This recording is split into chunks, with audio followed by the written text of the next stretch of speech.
આજે આપણે ગીર જિલ્લા માટે પ્રમુખના નામની ઘોષણા કરું છું। મોહનભાઈ લખવાને આપણે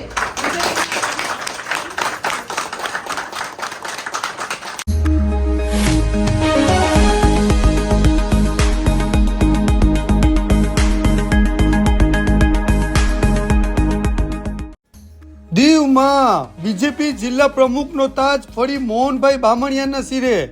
દીવ ભાજપ પરિવારમાં આતુરતાનો અંત। હાલ ભાજપ પક્ષ દ્વારા સમગ્ર ભારતમાં નવા પ્રમુખોની નિયુક્તિનો કાર્યક્રમ ચાલી રહ્યો છે, જેના સંદર્ભમાં દીવમાં આજે પ્રેસિડેન્ટની નિયુક્તિ કરવામાં આવી। આજે દીવ ભાજપ કાર્યાલયમાં પ્રમુખ તરીકેની ઘોષણા જિલ્લા પંચાયતના માજી પ્રમુખ શ્રીમતી અમૃતાબેન દ્વારા કરવામાં આવી, જેમાં ફરીવાર દીવ જિલ્લા ભાજપ પ્રમુખ તરીકે શ્રી મોહનભાઈ લક્ષ્મણ બામણિયાની નિયુક્તિ જાહેર થતા કાર્યાલયમાં હોદ્દેદારો આ નિયુક્તિને તાળીઓથી વધાવી લીધી। દરેક હાજર રહેલાઓએ પ્રમુખને ફુલાર કરી અને મીઠાઈ ખવડાવી જશ્ન મનાવ્યો। દમણમાં પ્રમુખ તરીકે શ્રી ભરતભાઈ પટેલની નિયુક્તિ થઈ। આજે આપણે અહીંયા બીજેપી કાર્યાલય ઉપર નવા જિલ્લા પ્રમુખની નિયુક્તિ કરવા માટે ઉપસ્થિત રહ્યા છે। આજે આપણે ગીર જિલ્લા માટે પ્રમુખના નામની ઘોષણા કરું છું। મોહનભાઈ લખવાને આપણે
ખાતે સંગઠન પર્વના નાતે આજે જિલ્લા અધ્યક્ષની વરણી કરવામાં આવી અને એ વરણીના અંદરમાં મારી નિયુક્તિ કરવામાં આવી એ બદલ હું સહી દિલથી આભાર માનું છું.